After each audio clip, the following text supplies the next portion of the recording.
Painted application ધોરણ 6 થી 12ના વિદ્યાર્થીઓ માટે અપડેટ થઈ ચૂકી છે. આ એપ્લિકેશનમાં શું છે? બધા જ વિષયના વિડીયોઝ છે. ગુજરાતની બેસ્ટ ફેકલ્ટી દ્વારા લાઈવ લેક્ચર્સ છે. આઈએમપી પ્રશ્ન છે, ટેસ્ટ સિરીઝ છે અને ગુજરાતના તમામ વિદ્યાર્થીઓ સાથે તમે તમારી કમ્પેરિઝન કરી શકો છો. ગેમિફિકેશન છે અને બીજું ઘણું બધું. તો તમે એપ્લિકેશન ડાઉનલોડ ન કરી હોય તો ડિસ્ક્રિપ્શનમાં લિંક આપી છે. હમણાં જ પ્લે સ્ટોર ઉપર જાઓ અને એપ્લિકેશન ડાઉનલોડ કરો. ઘરે બેઠીને સરસ મજાનું ગુજરાતની જોરદાર ફેકલ્ટી સાથે ભણો, સારા માર્ક્સે પાસ થાઓ. 1 ની અંદર આપણે સેક્શન બી જોવાનો છે. કાલે આપણે સેક્શન એ પૂરો કર્યો ને. હા, તો આપણો આ ચેપ્ટર નંબર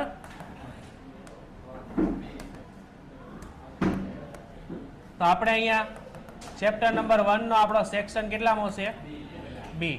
બરાબર, એક એક માર્કનો. એમાં સૌથી પહેલું છે આઈઆઈટી નું ફૂલ ફોર્મ જણાવો. તો શું થશે? Indian institute of management. આ પ્રશ્ન કેટલી વાર? 1, 2, 3 વાર પૂછાઈ ગયેલો છે. બરાબર છે? આવડે કે ન આવડે? હા. એના પછી આપણે બીજો પ્રશ્ન છે, મધ્ય સપાટી સંચાલનના બીજા કયા નામ છે? મધ્ય સપાટી સંચાલન બીજા કયા નામે ઓળખાય છે? તો મધ્ય સપાટી સંચાલન અધિકારીઓની સપાટી તરીકે ઓળખાય છે. બરાબર છે? ઓકે, તો હવે તમે મને એ કહો, ઉચ્ચ સપાટી સંચાલન કયા નામે ઓળખાય છે? સર્વોચ્ચ સપાટી. પછી ટોચની સપાટી. બરાબર ને? તેના બે જ ફૂલ ફોર્મ છે, સર્વોચ્ચ સપાટી અને ટોચની સપાટી. મધ્ય સપાટીનો કેટલો ફૂલ ફોર્મ છે? 1. 2 ને 1 કેટલા થાય? 3. તો તળ સપાટીના કેટલા ફૂલ ફોર્મ છે? 3. કયા કયા? તળ સપાટીના ફૂલ ફોર્મ ક્યાં? તળ સપાટીના અન્ય નામ કેટલા છે? 3. કયા કયા? પછી નિરીક્ષકોની અને નિમ્ન સપાટી. રેડી છે? યંત્રોની ગોઠવણીને સમારકામને લગતા કાર્ય કઈ સપાટીએ થાય છે? બોલો. તો યંત્ર એટલે અહીંયા કામ કરવાનું છે. યંત્ર એટલે કામ. કામ હંમેશા તળ સપાટીએ થતું, એટલે એ રીતે યાદ રાખજો. એ છે આપણી તળ સપાટી. સંચાલન એટલે શું? હવે જો સંચાલન એટલે શું, એની માટે 3 ડેફિનેશન છે આપણી પાસે. તમારે કોઈ એક લખવાની છે. કા તમે સંચાલન એટલે અન્ય વ્યક્તિ પાસેથી કામ લેવાની કળા સમજો, કા લિવિંગ અસ્ટનના મતે ઓછામાં ઓછા ખર્ચે અને ઓછામાં ઓછા સમયે તમે સાધન સંપત્તિનો શ્રેષ્ઠ ઉપયોગવાળી વ્યાખ્યા લખો, અથવા જ્યોર્જ ટેરીની 6 એમની વ્યાખ્યા લખો. 3 માંથી કોઈ પણ એક વ્યાખ્યા આની અંદર લખવાની છે. હા, આ બે આપણે છે જે લાસ્ટમાં ફેબ્રુઆરી 25માં પૂછાણી છે. બરાબર? એટલે આમાંથી 3 માંથી કોઈ પણ તમારે એક લખવાની છે. મારા ખ્યાલથી આ લખાય. રેડી છે? પછી તમને આપ્યું છે પેદાશ મિશ્રણમાં કયા કયા ગુણધર્મો સમાવેશ છે. પેદાશ મિશ્રણના આ ગુણધર્મો છે. બરાબર છે? એ તમને આપેલું છે સંચાલનના ક્ષેત્રમાં, ઉત્પાદન સંચાલનમાં. એમાં એનું જે પેદાશનું રૂપ, રંગ, કદ, આકાર, વજન, છાપ, પેકિંગ અને કાર્ય સંબંધિત ખાતરી અને વેચાણ પછીની સેવાઓ. બરાબર છે? આ બધી વસ્તુ આવશે. MBA નો ફૂલ ફોર્મ છે માસ્ટર ઓફ બિઝનેસ એડમિનિસ્ટ્રેશન. આપણે બધાને ખબર જ છે. સંચાલન કઈ કઈ પ્રવૃત્તિમાં જરૂરી છે તે આપણે લક્ષણમાં આવી ગયું છે અને સ્ટાર્ટિંગમાં આવી ગયું છે. તો ઔદ્યોગિક છે, સામાજિક છે, ધાર્મિક છે, રાજકીય છે, કૃષિ છે, લશ્કરી છે, રમત ગમત છે અને શૈક્ષણિક છે. રેડી છે? CEO નો full form chief executive officer. અને ગુજરાતીમાં શું કહેવાય? ચીફ એક્ઝિક્યુટિવ ઓફિસર ને ગુજરાતીમાં શું કહેવાય? બોલો ભાઈ, ઓનલાઈનમાં ચીફ એક્ઝિક્યુટિવ ઓફિસર ને ગુજરાતીમાં શું કહેવાય?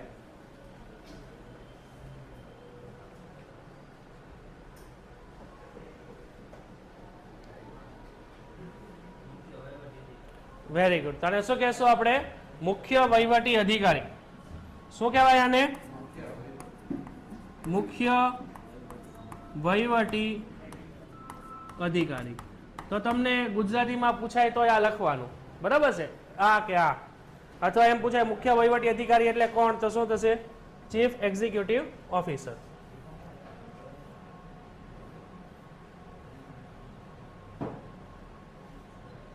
ઓકે, તો અહીંયા આપણા ચેપ્ટર નંબર 1 ના બધા પ્રશ્નો પૂરા થાય છે. આટલું આવડે ભાઈ બધાને?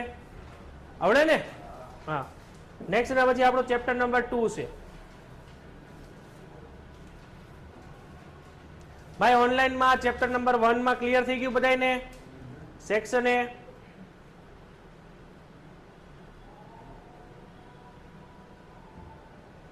ઓકે. નેક્સ્ટ એમાં આપણી પાસે આ છે આપણો ચેપ્ટર નંબર 2 નો સેક્શન આપણો બી.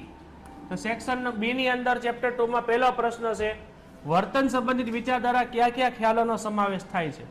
તો વર્તન સંબંધિત વિચારધારાની અંદર સૌથી પહેલા કયું છે આપણી પાસે આંતરમાનવીય સંબંધો, અભિપ્રેરણા, નેતૃત્વ, માહિતી સંચારની પ્રક્રિયા, ઔદ્યોગિક ઝઘડાઓના નિકાલનો સમાવેશ થાય છે. વર્તન સંબંધી વિચારધારા છે મનોવૈજ્ઞાનિક તારણોનો ઉપયોગ દ્વારા કર્મચારીના કાર્ય સંતોષ અને કાર્યક્ષમતામાં વધારા ઉપર ભાર આપે છે.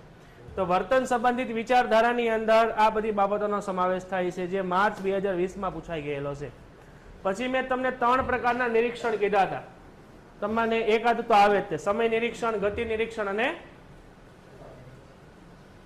સમય નિરીક્ષણ, ગતિ નિરીક્ષણ અને ભિન્ન વેતન દર વાળું. એમાંથી એકાદું આવે જ તે. જો સમય નિરીક્ષણ એટલે શું થશે, કોઈ પણ કાર્ય છે યોગ્ય સમયમાં પૂરું થઈ જવું જોઈએ. એની અંદર એક મુદ્દો હતો પ્રમાણ સમય એટલે શું હતું ને, તો આની અંદર આપેલું છે કે પ્રમાણ સમય નહીં, તે પ્રશ્ન સેપરેટ પૂછાય.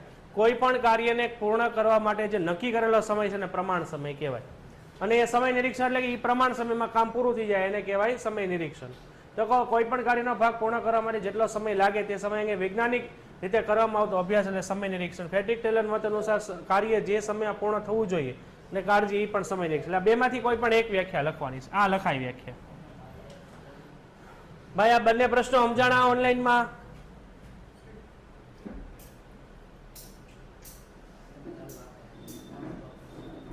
ઓકે, તો બીજું ચેપ્ટર પૂરું થાય છે.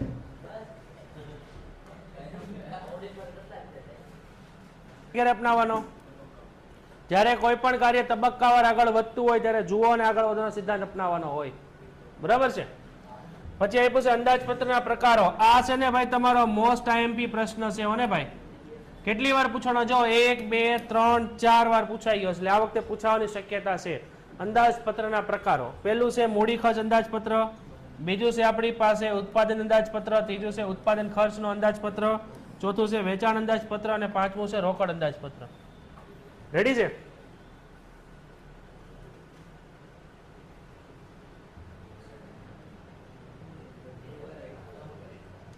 ઓકે, નેક્સ્ટ ના પછી ત્રીજો પ્રશ્ન છે આપણો એકમનું જીવન ધ્યેય નક્કી કરતી યોજના કઈ છે? તો એકમનું જીવન ધ્યેય નક્કી કરતી યોજના કઈ છે? આપણી વ્યૂહાત્મક યોજના. આઈ થિંક કાલે એમસીક્યુ માં જોયું હતું આપણે. બરાબર ને? પછી આયોજન કયા કયા ક્ષેત્રમાં જોવા મળે છે? તો જ્યાં સંચાલન જોવા મળે ને આયોજન જોવા મળે. તો સંચાલન છે સર્વવ્યાપી છે, આપણે જોયું તો સંચાલનના કયા કયા ક્ષેત્રમાં જોવા મળે. તો એ જ છે બધા આર્થિક, સામાજિક, રમતગમત, ધાર્મિક, રાજકીય અને સાંસ્કૃતિક. પછી આપ્યું છે કે આયોજનના કયા કારણોસર અનિશ્ચિતતા ઉદ્ભવે છે? બોલો. આયોજનના કયા કારણોસર અનિશ્ચિતતા ઉદ્ભવે? બોલો. સિદ્ધિ માટે ઉપલબ્ધ પ્રાપ્ત થયેલ વ્યક્તિઓ વચ્ચે સત્તા અને જવાબદારીની વહેંચણી કરતું માળખું એટલે વ્યવસ્થા તંત્ર. આ જ આપણે યાદ રાખવાનું છે. બરાબર છે? વ્યક્તિઓ વચ્ચે સત્તા અને જવાબદારીની વહેંચણી કરતું માળખું એટલે વ્યવસ્થા તંત્ર. બીજું છે સત્તા સોંપણી કોને કહેવાય? તો મદદનીશો પોતાની સોંપવામાં આવેલા કાર્યો અસરકારક રીતે પાર પાડી શકે તે માટે કાર્ય કરવા માટે તેમને અમલ થાય તે માટે સત્તા આપવી પડે. સત્તા સોંપણી કહેવાય. એટલે કે કોઈ વ્યક્તિ કાર્ય કરી શકે એની માટે તમે એને જે સત્તા આપો છો એ સત્તા સોંપણી છે. કયા વ્યવસ્થા તંત્ર લશ્કરી વ્યવસ્થા તંત્ર કહેવાય? તે રેખિક છે. આઈ થિંક આ ક્યારે આવી ગયું હતું. બરાબર છે? તો રેખિક વ્યવસ્થા તંત્રનું અન્ય નામ છે લશ્કરી વ્યવસ્થા તંત્ર. તો બીજું કયું નામ છે? લશ્કરી વ્યવસ્થા તંત્ર છે રેખિક વ્યવસ્થા તંત્રનું એક નામ. તો બીજું નામ કયું છે? વિભાગીય વ્યવસ્થા તંત્ર. શું?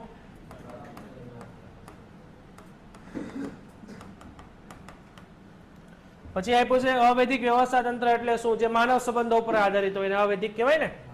તો કોઈ પણ સમાન ધ્યેયના હેતુ સિવાય સામૂહિક પરિણામોમાં ફાળો આપવા માટે આપોઆપ રચાયેલું માળખું એટલે અવૈધિક માળખું. જે માનવ સંબંધોને કારણે એકબીજા માટે કાર્ય કરવા માટે લોકો તૈયાર હોય એ આપણું છે અવૈધિક માળખું.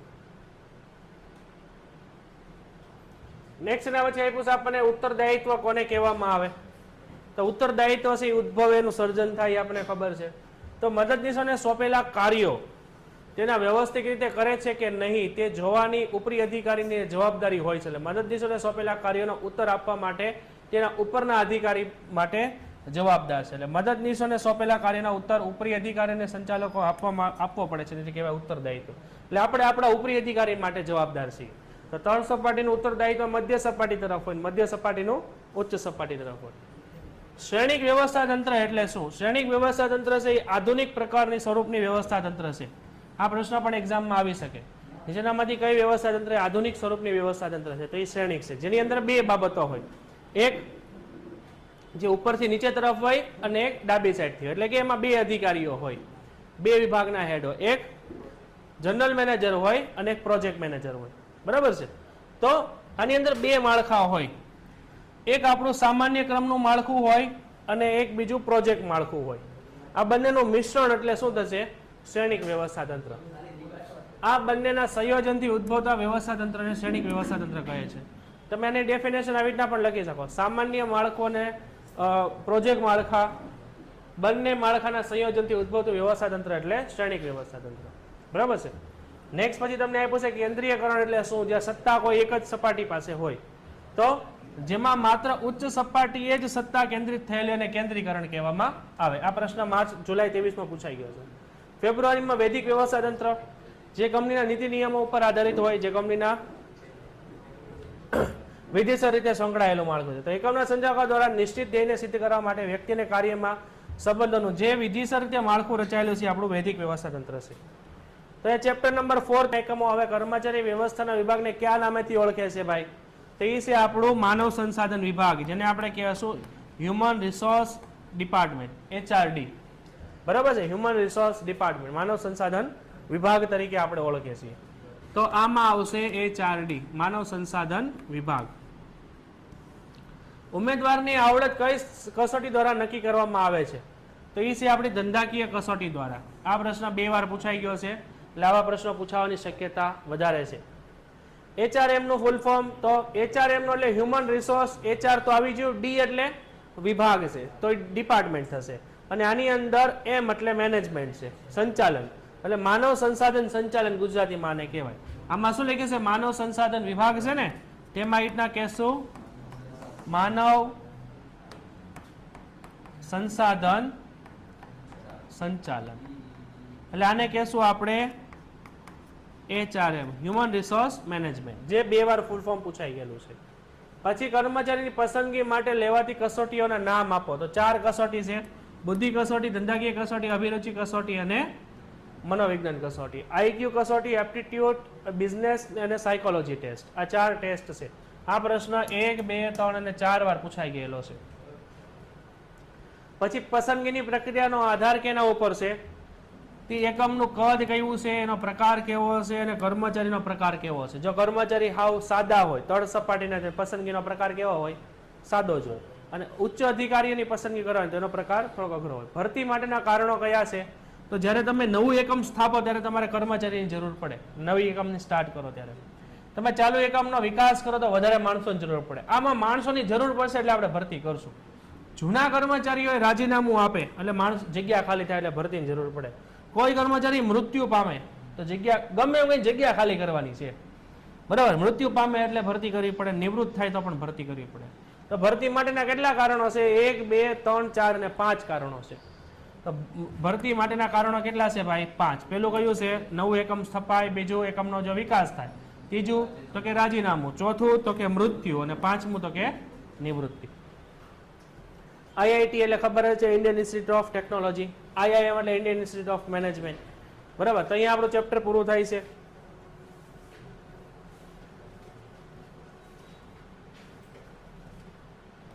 નેક્સ્ટ ના પછી ચેપ્ટર નંબર 6 આપ્યું છે આપણને.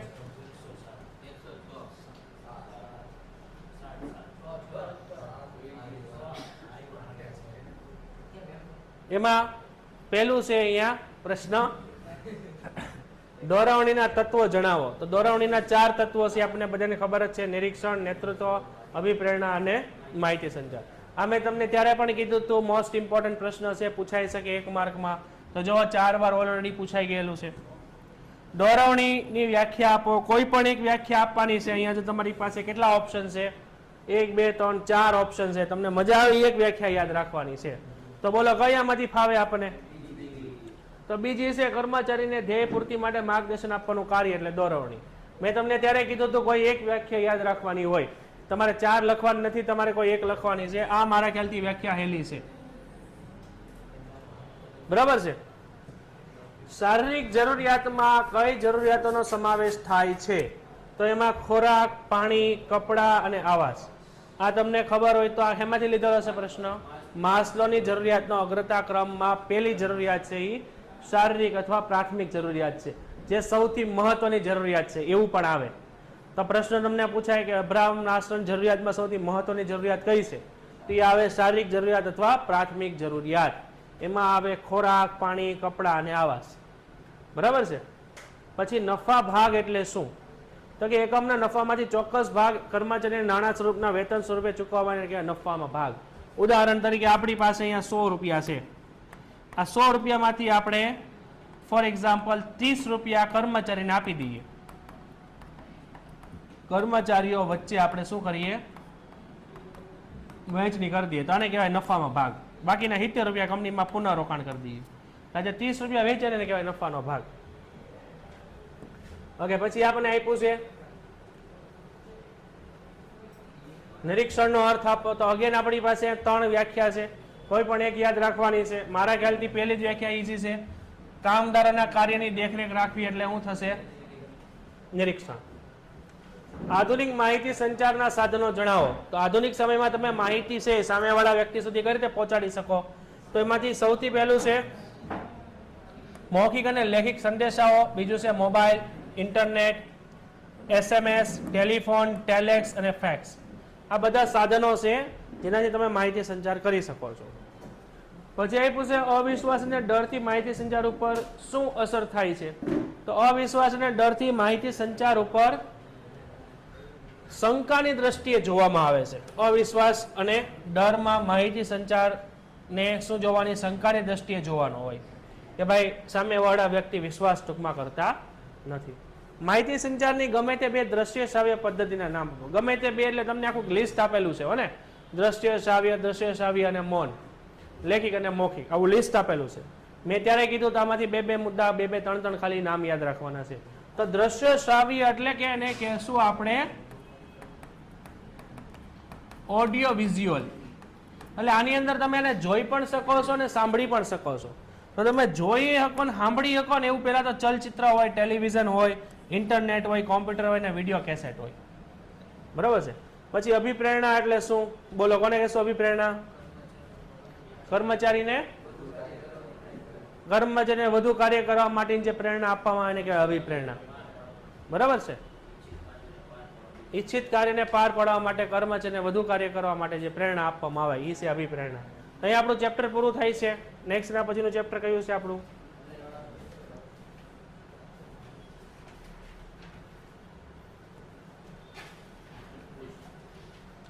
ઓકે, નેક્સ્ટ ના પછી છે આપણું ચેપ્ટર નંબર 7. ઓકે, એમાં પહેલો પ્રશ્ન છે આપણો આયોજન ને સંચાલનમાં કયા કાર્ય સાથે ગાઢ સંબંધ છે? તો આયોજન ને અંકુશના કાર્ય સાથે ગાઢ સંબંધ છે. બરાબર છે, કારણ કે આયોજન છે પહેલું કાર્ય છે, અંકુશ છે છેલ્લું કાર્ય છે. વિચલન એટલે શું? બોલો બોલો, કોને કહેવાય વિચલન? વિચલન એટલે ખામી. શું થાય વિચલન એટલે? ખામી એટલે શું?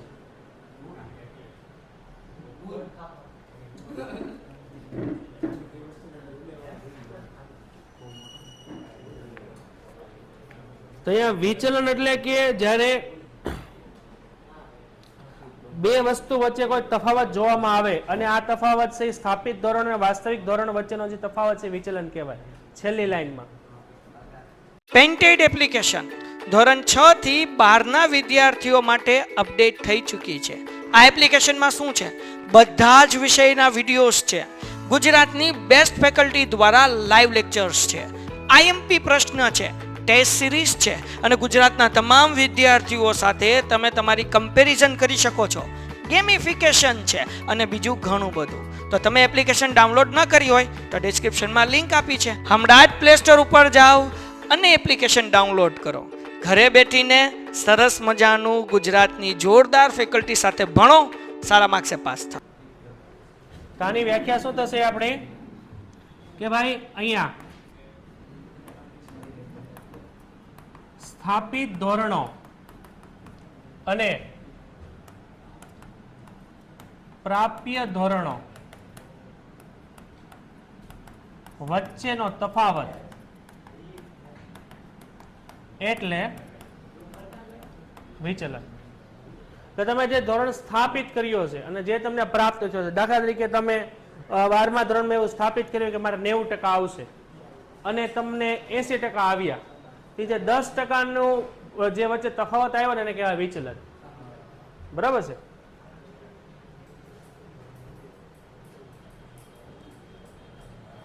બસ તો અહીંયા આપણું ચેપ્ટર પૂરું થાય છે.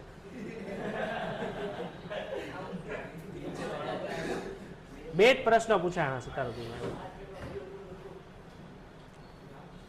બીજું છે જ નહીં કઈ પૂછાઈ ગયેલું. ઓકે, પછી આપ્યું છે આપણને શેર હોલ્ડરોને ડિવિડન્ડ કયા સ્વરૂપે આપવામાં આવે છે. તો હંમેશા યાદ રાખવાનું છે રોકડમાં આપવામાં આવે. એ ચેક એટલે રોકડ જ કહેવાય. પછી જામીનગીરીઓ બહાર પાડી ભંડોળ મેળવતી કંપનીને કયા પ્રકારના શેર બહાર પાડવા જ પડે. તો એ હંમેશા ઇક્વિટી શેર કોઈ પણ કંપનીને બહાર પાડવા પડે. ઇક્વિટી શેર વગર કંપની આગળ હાલે જ નહીં. પછી છે કાયમી મૂડીના ઘટકો કયા છે. કાયમી મૂડીના ઘટકો એટલે આ ઉદાહરણ થશે હો. ઘટકો પૂછાય તમને, ઉદાહરણ પૂછાય, બંનેનો જવાબ એક જ આવે. મેં તમને ત્યારે લખાયું હતું ઘટકો એટલે જ ઉદાહરણો. તો કાયમી મૂડી ક્યાં ક્યાં રોકાયેલી હોય? જમીન, મકાન, પ્લાન્ટ, યંત્ર, વાહન, ફર્નિચર, આ બધામાં કાયમી મૂડી રોકાયેલી છે. બરાબર. તો આ પ્રશ્ન ઉલટાવીને પૂછવામાં આવે કાર્યશીલ મૂડીના ઘટકો ક્યાં છે? બોલો હાલો. Very good. દેવાદાર, કાચો માલ, બરાબર, લેણી હુંડી, આ બધા છે એના ઘટકો છે. પછી કઈ જામીનગીરી બહાર પાડવાનો ખર્ચ પ્રમાણમાં ઓછો હોય? તો એ છે ડિબેન્ચર બહાર પાડવાનો. બરાબર છે? આ પ્રશ્ન જો કેટલી વાર પૂછાઈ ગયો છે? 4 વાર પૂછાઈ ગયો છે. એટલે હવે નાની નાની બાબતોને ધ્યાનમાં રાખજો તમે. કાર્યશીલ મૂડી જેમાં રોકાયેલી છે તે મિલકતો પર ઘસારો શા માટે ગણવામાં આવતો નથી? કારણ કે ટૂંકા ગાળા માટેની હોય. કાર્યશીલ મૂડી જે મિલકતોમાં રોકાયેલી છે તેનું સ્વરૂપ છે એ સતત બદલાતું રહે હોવાથી ઘસારો ન ગણે, કારણ કે ટૂંકા ગાળા માટે છે. વિદેશી રોકાણ સંસ્થાઓએ કોની સમક્ષ નોંધણી કરાવવાની? તો આપણે બધાને ખબર જ છે કે સેબી સમક્ષ નોંધણી કરાવવાની હોય. તો અહીંયા આપણું ચેપ્ટર પૂરું થાય છે.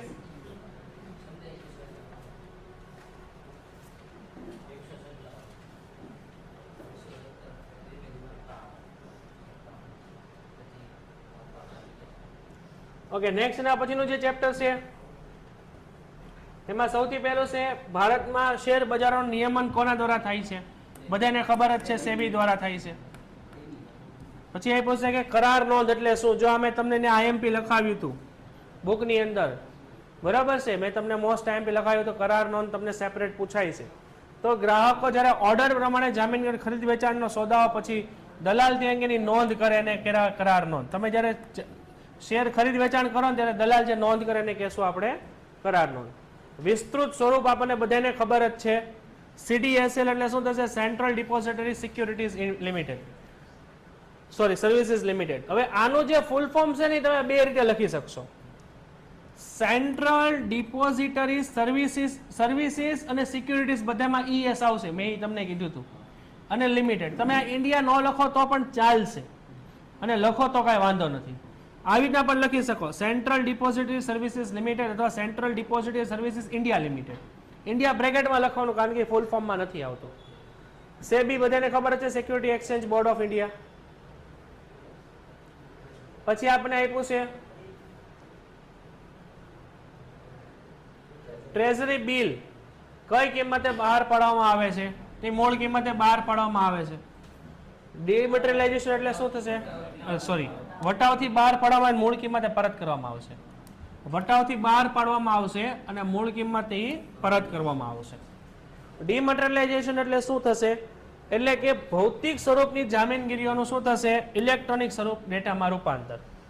મુંબઈ શેર બજારના સ્ક્રીન આધારિત વેપાર કયા નામથી ઓળખાય છે? મેં તમને કીધું હતું મુંબઈ શેર બજારની સ્ક્રીન પૂછે કે આપણી NSE ની પૂછે, બંનેની સ્ક્રીનના નામ છે, બરાબર છે.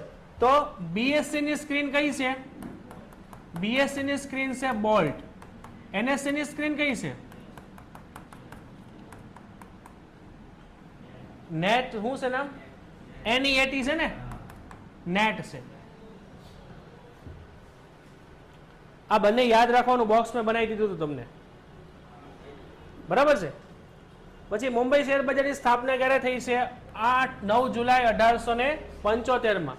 આ સૌથી જૂનું શેર બજાર છે. આનું જૂનું નામ શું હતું? હાલો, મુંબઈ શેર બજારનું જૂનું નામ શું હતું? The native share and association broker. બરાબર, the native share and stock broking association. તે ભારતનું સૌથી જૂનું શેર બજાર છે, જેની સ્થાપના 9 જુલાઈ 1875 માં થઈ છે. NSDL નું ફૂલ ફોર્મ ખબર જ છે, નેશનલ સિક્યુરિટીઝ. જો આમાં ES આવશે, આ સર્વિસીસમાં પણ ES આવશે. મેં પહેલા તમને કીધું છે, યાદ રાખજો. બરાબર, ગુજરાતીમાં ન લખાય. કોણ છે? ઇંગ્લિશમાં જ લખાય. પછી ડિપોઝિટરી કાયદો ક્યારે અમલમાં આવ્યો હતો? ઓગસ્ટ 1996 માં. ભારતની પ્રથમ ડિપોઝિટરી કઈ છે? NSDL. નાણાં બજારના સાધનોને પાકતી મુદતે કેટલા સમય માટે હોય? તો 1 વર્ષ કે તેથી ઓછા સમય માટે. નાણાં બજાર ટૂંકા ગાળા માટે હોય, તમને ખબર જ છે, જ્યારે મૂડી બજાર લાંબા ગાળા માટે હોય. તો ટૂંકો ગાળો એટલે 1 વર્ષથી ઓછો થાય. ડિપોઝિટરી સેવાઓ કોના દ્વારા પ્રાપ્ત થાય છે? તો એ પ્રતિનિધિ કે એજન્ટ દ્વારા, જેને ડિપોઝિટરી પાર્ટિસિપન્ટ પણ કહેવાય. બરાબર, જેને શેર દલાલ પણ કહેવાય, જે એજન્ટ પણ કહેવાય, જે પ્રતિનિધિ પણ કહેવાય, જે ડિપોઝિટ પાર્ટિસિપન્ટ પણ કહેવાય. 4 નામના એક જ વ્યક્તિ છે.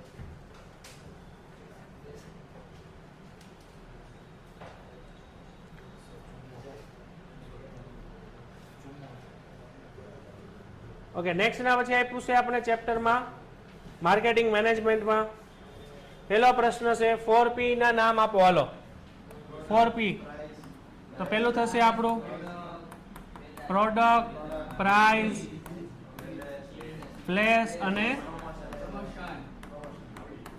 પ્રમોશન. BIS ની કામગીરી જણાવો. તે શું કરે છે? ઔદ્યોગિક ઉત્પાદનનું વર્ગીકરણ. BIS ની કામગીરી. BIS નો ફૂલ ફોર્મ શું થશે? Bureau of Indian standard. બરાબર છે. શૂન્ય સપાટી વાળી વિતરણ વ્યવસ્થા એટલે શું? કે જેની અંદર મધ્યસ્થી કોઈ એક સપાટીએ ન હોય. એટલે આની અંદર શૂન્ય સપાટી વાળી કોને કહેવાય? કે જેની અંદર ઉત્પાદક સીધો કોના કોન્ટેક્ટમાં હોય? ગ્રાહકના કોન્ટેક્ટમાં. એને શૂન્ય સપાટી વાળી વિતરણ વ્યવસ્થા કહેવાય. બ્રાન્ડિંગ એટલે શું? બોલો, આવેલી છે, બોલો. Very good. આ ક્યાં આવેલી છે? આપણી આ સંસ્થા આવેલી છે અમદાવાદ. તો આવો પણ પ્રશ્ન તમને એક્ઝામમાં પૂછાઈ શકે. જિલ્લા કક્ષામાં ફોરમની ચૂકવણી સંતોષ ન થાય તો પક્ષકાર કેટલા દિવસમાં પુનઃ વિચારણા કરી શકે છે? એ 30 દિવસો. બધામાં 30 દિવસ જ આવશે. જો તમને જિલ્લામાંથી સંતોષ ન થાય તો તમે રાજ્યમાં જઈ શકો 30 દિવસમાં. રાજ્યમાંથી સંતોષ ન થાય તો રાષ્ટ્રીય કક્ષાએ જઈ શકો 30 દિવસમાં. અને રાષ્ટ્રીયમાંથી ન થાય તો સુપ્રીમ કોર્ટમાં પણ જઈ શકો છો. એના દિવસ આપેલા નથી, પરંતુ જઈ શકો. ઓકે, અહીંયા ચેપ્ટર આપણું પૂરું થાય છે. બોલો. લખવાનું ઇંગ્લિશમાં જ હોય ફૂલ ફોર્મ, ગુજરાતીમાં ન હોય. આટલું તો આવડે ને, 12 ધોરણ પાસ કીધું. એ રિપીટ થતો હોય પ્રશ્ન એટલે ત્યાં લખે નહીં લોકો. આગળ ઓલરેડી જોઈ લેવા. શું લખવાનું? હા, તમે બે રીતે લખી શકો. ઇંગ્લિશમાં લખી શકો અને ગુજરાતીમાં લખી શકો, પણ પ્રાયોરિટી ઇંગ્લિશમાં દેવાય. ફૂલ ફોર્મ પૂછ્યું છે આપણને. ઇંગ્લિશમાં લખવાનું, અને તને એમ લાગે ને સ્પેલિંગ ખોટો પડે એમ છે, તો ગુજરાતીમાં લખી નાખવાનું. હા, 2 જ સવાલ હતા એમાં. હા, જાઓ ને બેન, મેં પહેલા તો કીધું તમને. ઓકે, નેક્સ્ટ ના પછી આપ્યું છે આપણને ધારાકીય પરિબળો એટલે શું? સોરી, હા નહીં, અહીંયા પહેલો પ્રશ્ન છે વૈશ્વિકીકરણનો અર્થ આપો. બોલો. બહુ સરળ છે.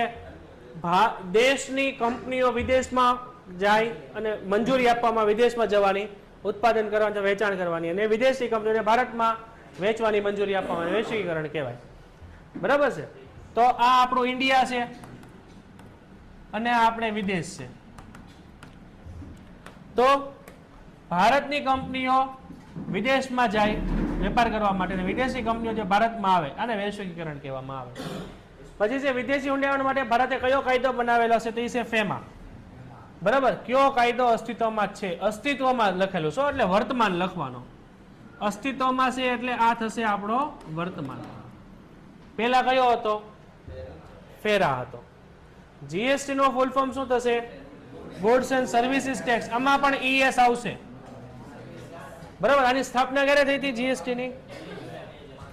1 જુલાઈ 2017. 1 જુલાઈ 2017. ઓકે, નેક્સ્ટ પછી આપ્યું છે આપણને ધંધાકીય પર્યાવરણ સાથે સંકળાયેલા પરિબળો કયા કયા છે? બોલો. આંતરિક અને બાહ્ય. કયા કયા આવશે આપણા? આંતરિક અને બાહ્ય. પછી ફેમાનું full form foreign exchange management act. માથાની આવકમાં ક્યારે વધારો થઈ શકે? બોલો. જ્યારે પ્રાપ્ય સાધનોમાં વધારો થાય ત્યારે માથાની આવકમાં વધારો થાય. પછી આપ્યું છે આપણને ધંધાકીય પરિબળોને મુખ્ય કયા બે ભાગમાં વહેંચી શકાય? બોલો. આંતરિક અને બાહ્ય. પછી ધંધાકીય પર્યાવરણના આંતરિક પરિબળોને માત્ર નામ આપો. આ મેં તમને કીધું હતું, એક્ઝામમાં પૂછાય છે. તો 3 જ છે આપણા: ધંધાનો હેતુ, કર્મચારી અને સંચાલકીય માળખું. તો અહીંયા આપણું સેક્શન બી આખું પૂરું થાય છે 12 ચેપ્ટરનું. આટલું જોઈ લો, ન સમજાય ને પૂછો, અને તમને કઈ બીએ માં કોઈને કઈ ડાઉટ હોય તો પૂછો.